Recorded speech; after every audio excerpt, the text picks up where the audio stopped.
Hello, Anna. Hello. How are you? Very good, thank you. So I wanted to start from the beginning. When did you first get in contact with music? Do you have like a first musical memory?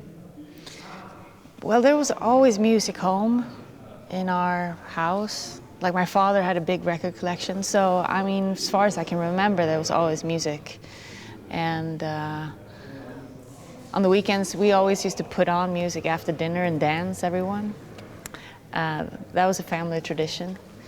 And then what else? Yeah, my dad brought me to concerts also when I was a kid. And I think one very strong musical memory, I was only 6 years old. He brought me to Europe, you know, the Swedish band Europe, the Final Countdown. Yeah. Yeah. I saw them before they blew up on like a sports arena out in the suburb where I lived. Yeah, that's just one memory. But there was always music for as long as I can remember. And what kind of music did your parents listen to? All kinds. I mean, I still listen to some of it. It's like Bruce Springsteen, Leonard Cohen, Bob Dylan, Patti Smith, what else? It's like classical music too. But my first idols, it was a Swedish jazz piano player called Jan Johansson. He died in a car accident long ago, but it's like beautiful piano music, very melodic and melancholic. And then I think it was David Bowie. That was my first like big idol when I was a kid. And about this Swedish pianist, what in his music was attractive to you?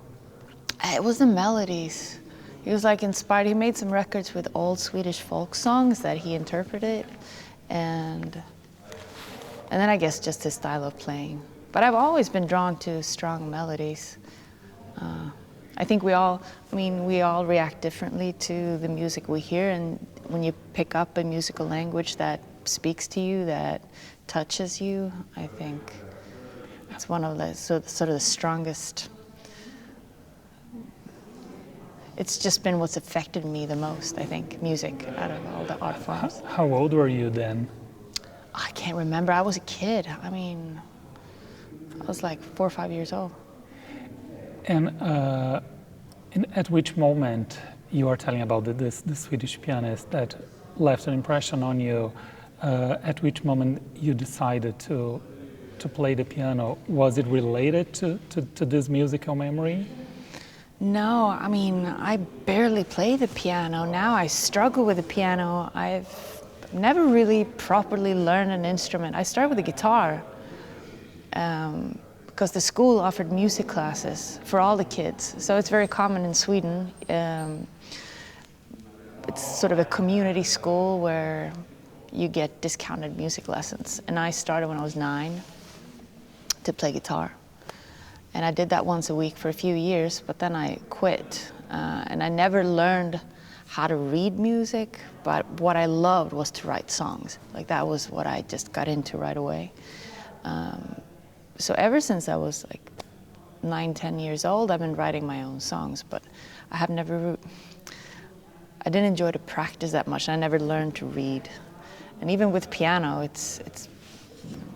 I mean, today's almost like I wish I would have been more diligent with that. It's the same thing with piano. It's for writing more than anything else. And what specifically in writing music was attractive to you? You get to make up your own stuff. So you were a creative child, teenager.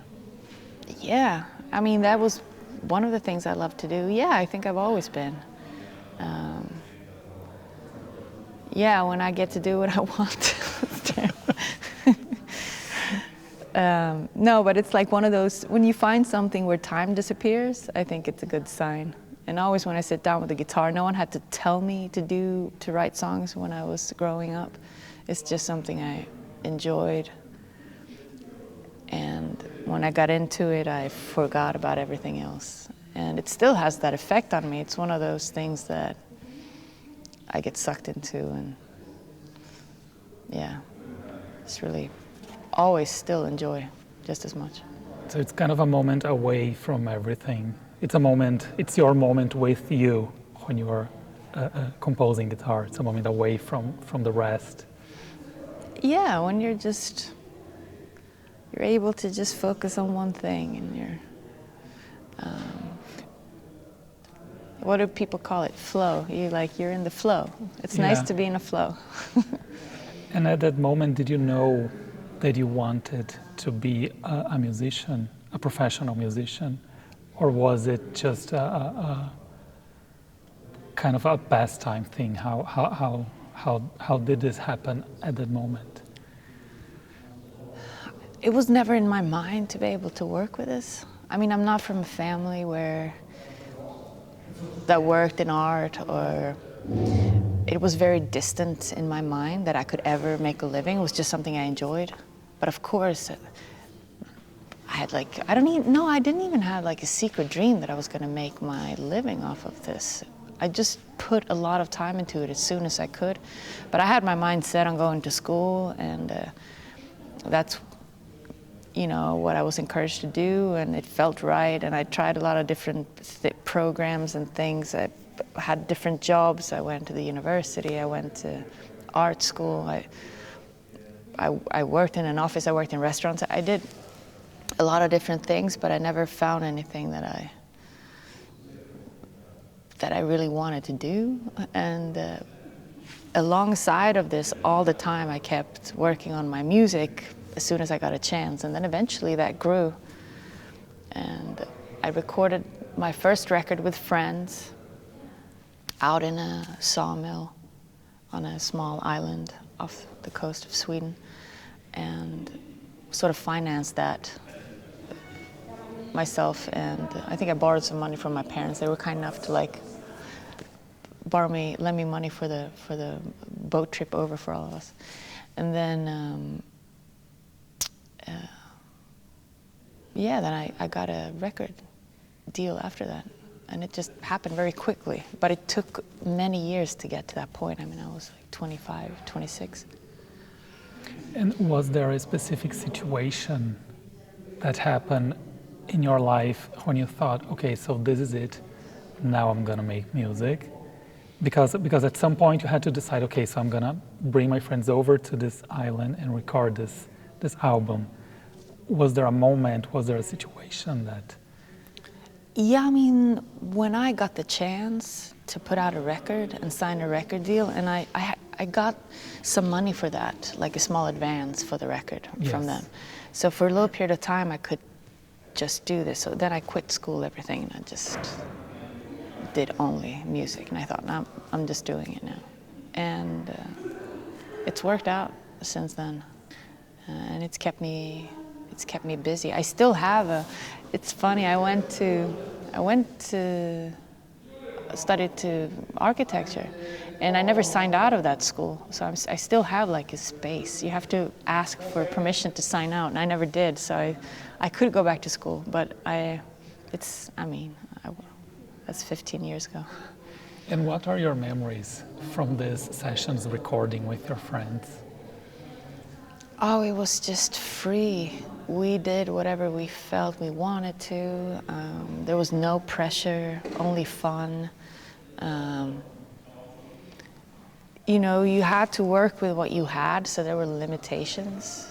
But that's usually limitations can be good because it wakes the imagination, and you have to work with what you have. So we were playing on stuff like the old saws and tools they had in that shed we worked in. So yeah, that whole week where we were out there really shaped the sound of the first record. It's pretty rough. I think you can. This record you're talking about is Someday Outside. Yes, Somebody Outside. Somebody Outside, sorry. Yeah. And can you give an example of a limitation? I find that interesting.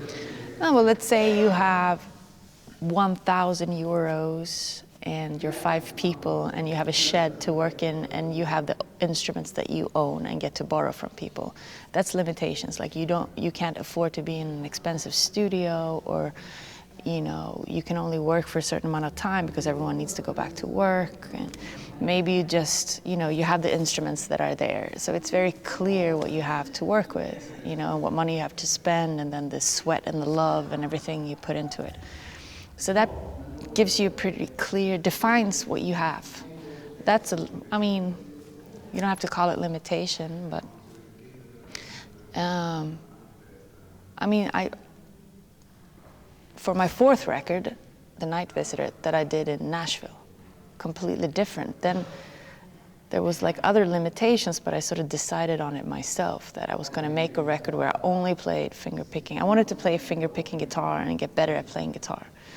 So I got this old guitar and I let that be my tool, and I didn't, you know, I thought I'm just going to like learn how to play this guitar and make it sound good. So I sort of put up the rule, and it made it more clear to me what I wanted to do. Because when you're able to do whatever you want and everything, it can make it pretty hard to sort of narrow it down to a clear idea or goal.